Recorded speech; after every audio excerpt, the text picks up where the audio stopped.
Hello, Gillian. Welcome to the Hidden Why podcast. Great to have you here today. Thanks, Lee. It's great to be with you. So tell us a little bit about yourself. You're based in Sydney. You're the lead researcher behind the Business Pickle. That's right. Give us your elevator pitch. Brilliant. So, yeah, as you've mentioned, I'm on the team at the Business Pickle, and we're a research content platform that's here for leaders ready to do good. So the reason we started the Business Pickle is because we believe business can be a powerful force for good in the world, which I'm sure you'd agree with. But as you may know, your listeners may know, putting that into action can be really complicated. And so we want to help those leaders in businesses to improve their impact and give them tips and insights along the way. And so that's why we're here. How long has it been established for? So we're quite new. We've been running in the background for just over a year, but we launched our website with all our different reports and resources in August. So yeah, wow. we're quite new to the space. Very interesting concept. Who came up with this idea? Yeah, well, it actually began over brunch, which is one of my favorite pastimes, with my now co-founder, Simon. And we were actually just catching up and discussing some different businesses that we'd seen who had really shifted the way they were doing things in order to make a bigger impact. And yeah, we just started having these conversations around like how admirable that is, but how complicated it is as well. And so originally it started as an idea for a podcast, and it just seemed to snowball from there. So now we do in-depth research reports, podcasts, videos, we run workshops, we do events and all sorts of things. So we're really wanting to use all different kind of formats to engage leaders on these topics of making an impact through business. Okay, so you've got a podcast then, the Business Pickle, I assume it's called? Yes, yeah, just the Business Pickle, and we're on all the places where people are listening, so that's an easy way to find us there. Okay, and what can we expect by jumping onto that podcast? Just ideas about, what we're doing in our businesses? Great question. So the way we've structured the podcast is we've done a bit of a deep dive into different topics that are relevant to businesses. So we've got a series on giving, how businesses can give money to the nonprofit sector and help drive change there. We have a series on food waste, which is a big problem. We're wasting a third of the food that we produce in the world. So we talked to experts, we talked to business leaders and brought together some learnings on that and created a series. And then we've also got one on packaging, which is a problem I'm sure we're all aware of, just wanting to kind of unpack what all the complexities of packaging are, what businesses can be looking to do, what some of the quick wins are. And so each episode involves some conversation, dialogue between myself and Simon on the team. And then we also feature different expert interview excerpts from people we've talked to in the space. Okay. Yeah, nice. What, do you focus on all sort of businesses, like any size and all, ranges of businesses? Yeah, so we really think about the businesses that we really want to engage with. We use the technological adoption curve that you might be aware of, and we kind of apply it to impact in business. So if you can picture it, it's a bell curve. At one end, you've got the pioneers, and these are businesses that are really driving change. They're kind of on the cutting edge. Maybe Patagonia might be an example, or some other, amazing work being done. Then you've got your early adopters. So these are businesses that are kind of second in line. They're seeing what the Patagonias of the world are doing and they're chasing after it. But then we've got about a third of businesses that fall into this space of the early majority. And these are businesses that are motivated to change. They're motivated to keep innovating and adapting, but maybe they're not quite as far along in the journey. Maybe they're a legacy business and they've got some structures and systems in place that are difficult to shift overnight.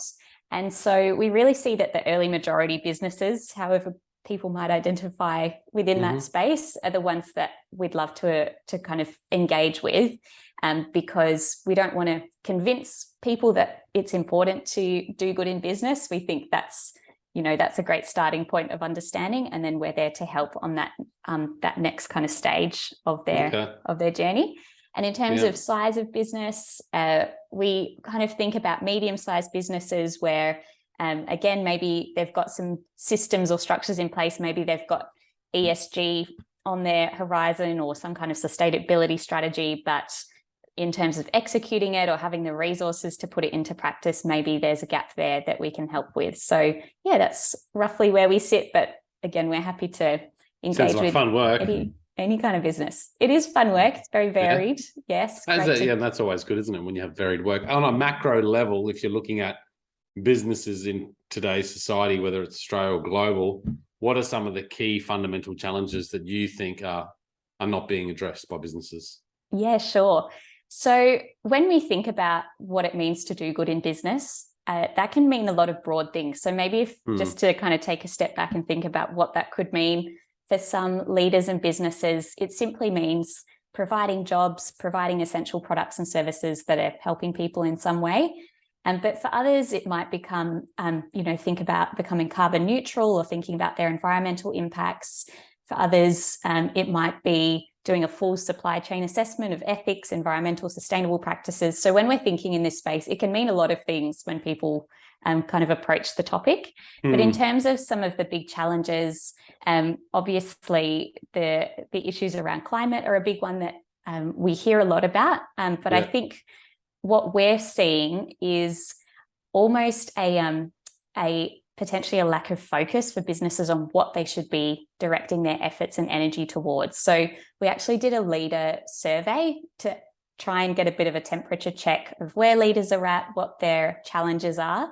And what we found was that while 70% of these leaders say that their businesses have a responsibility to improve their impact, only 2 in 5 of those leaders felt personally responsible to make an impact. So there's potentially a bit of a disconnect there.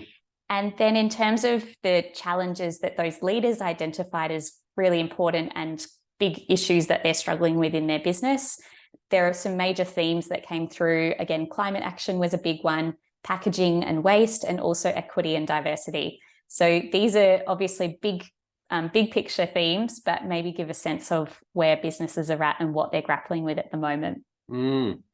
It's hard to know where you'd start with a business because they'd all be so varied in what their the major problems are.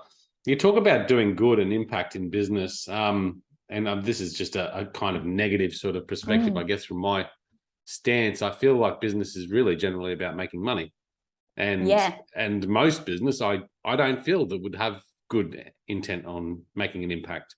Maybe they do, and maybe some new age businesses do, but generally, like the big businesses that I grew up with, I think they're just about profiting. Yeah, it's a really good point. And there's definitely truth in that, because businesses need to turn a profit. They need to, meet their bottom line. They need to be doing the everyday things of business, providing their services, providing their products, driving revenue, all of these things. And so the way that we see it is that there is a shift happening. So from whether it be shareholders or even customers, particularly younger generations coming up, that are really demanding more from business in terms of what impacts they're having in the world. And it might be things like, we're even seeing that from a legislatory kind of perspective of the Modern Slavery Act here in Australia and other movements around the world, to say, no, we actually need to hold businesses to a higher level of accountability when it comes to what the impacts of their business is in the world. And I think, in terms of whether it's growing, I think as well, we're seeing a big growth around ESG, which is environment, social governance frameworks that businesses are thinking about, that shareholders are asking for, that boards are kind of seeing as on the horizon of even where investment goes. Businesses are seeing these things as more important. So it's definitely a burgeoning space. I think there's a lot that we're going to see over the next, say, 10, 20 years.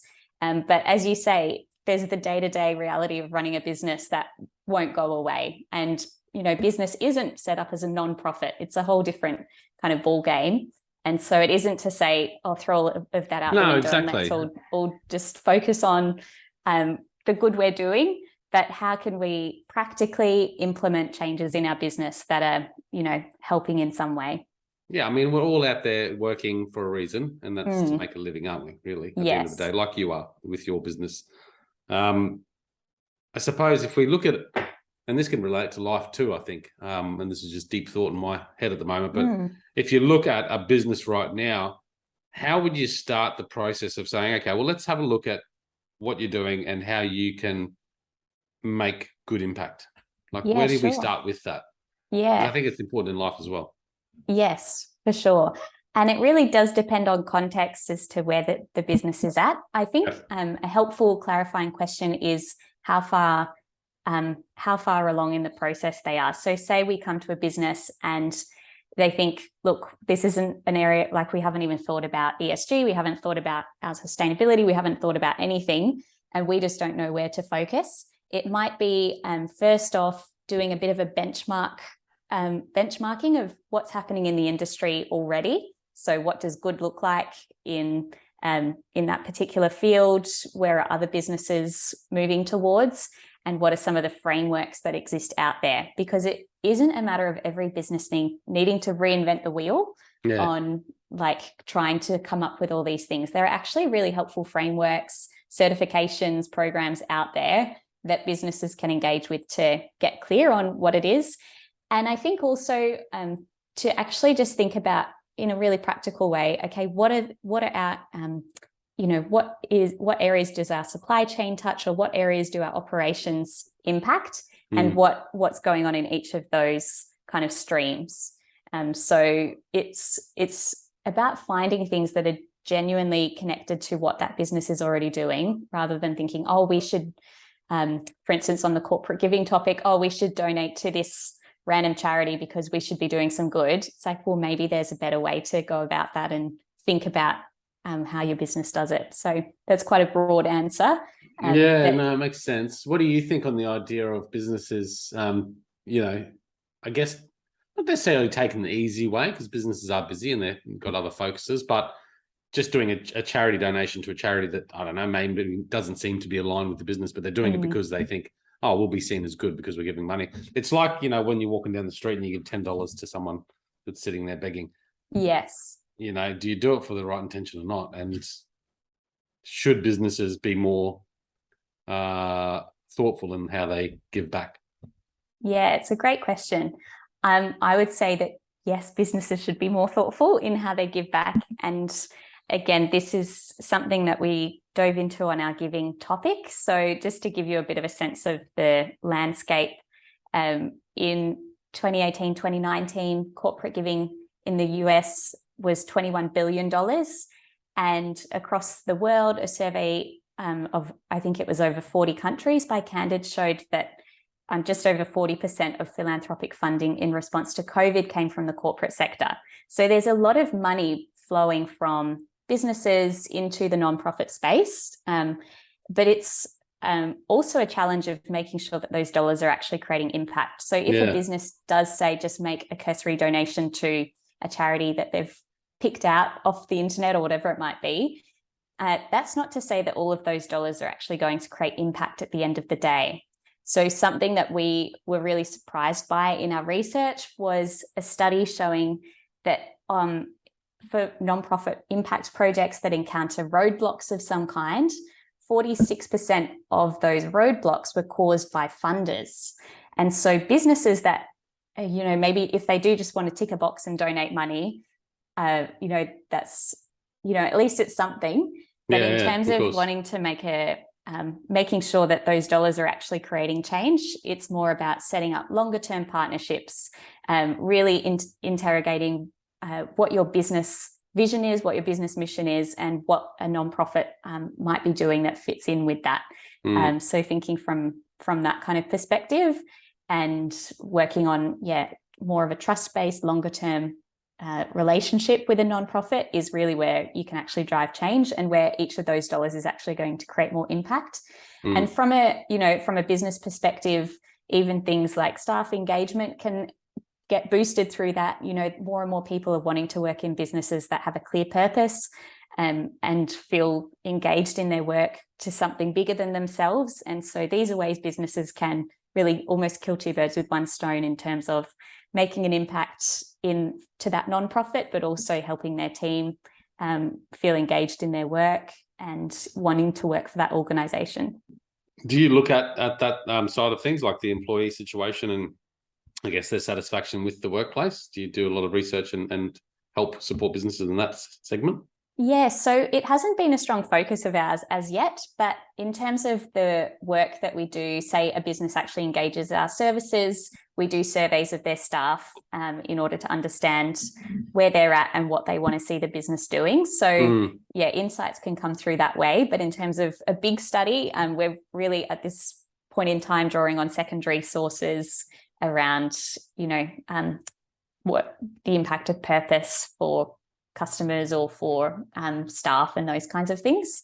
So it's an interesting space. Hopefully we'll have more to share on. Yeah, I'm a bit disconnected from it all, but I mean, the figures I still read is that most people are dissatisfied with their workplace. So that's one aspect of it. But I also think that this world of social connectivity where we're just surrounded by all this information, yes, is sometimes a little bit false and misleading. And so we all become this righteous person of, I want to protect the environment, or I want this in my work life.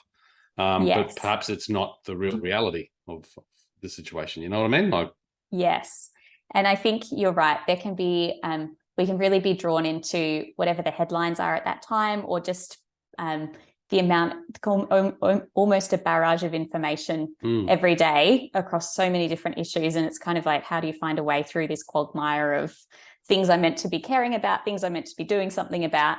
But I think if we just break it down to like, what can we do today that's an improvement on yesterday, and get really practical. So for each of our reports, we try and finish with some really practical steps that businesses can take. What are the easy wins?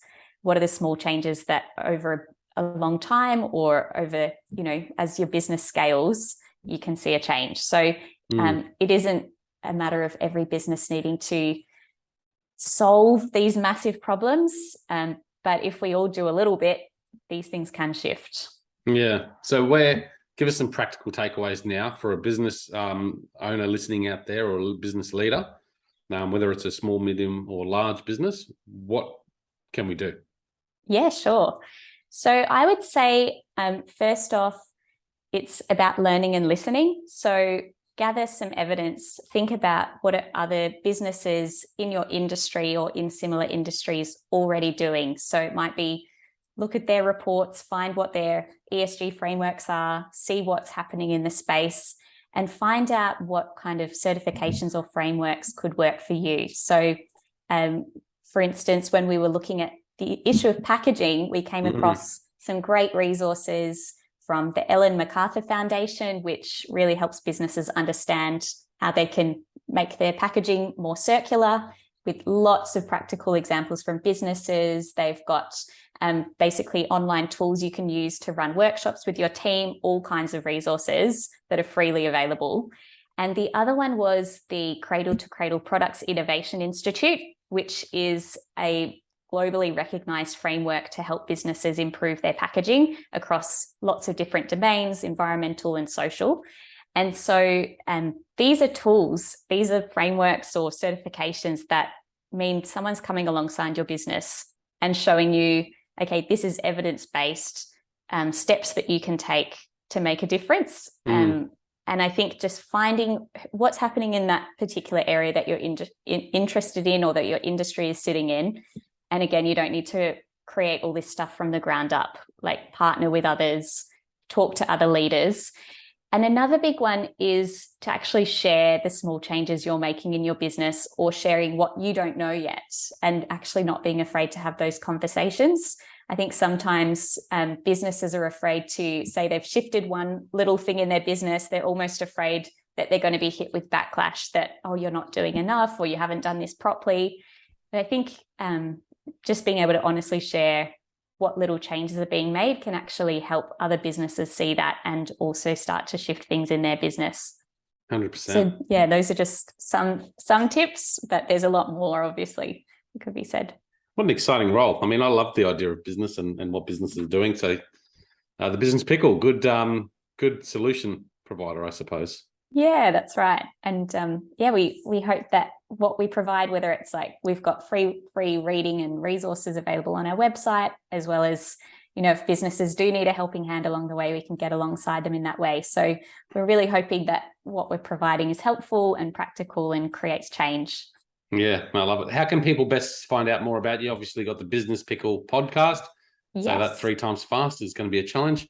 That's right. It's a bit of a tongue twister. So the best place to find us is thebusinesspickle.com. And we're also on all the various social media platforms. Again, if you just search The Business Pickle, you'll find us. We've got our podcast, and we're also on YouTube if you prefer video format. And again, thebusinesspickle.com will show up wherever you're looking. That's awesome. Gillian, thanks for coming on the podcast today. Thanks so much for having me. Great to chat. Guys, check it out at thehiddenwhy.com. Until next time, peace, passion, and purpose. See you soon.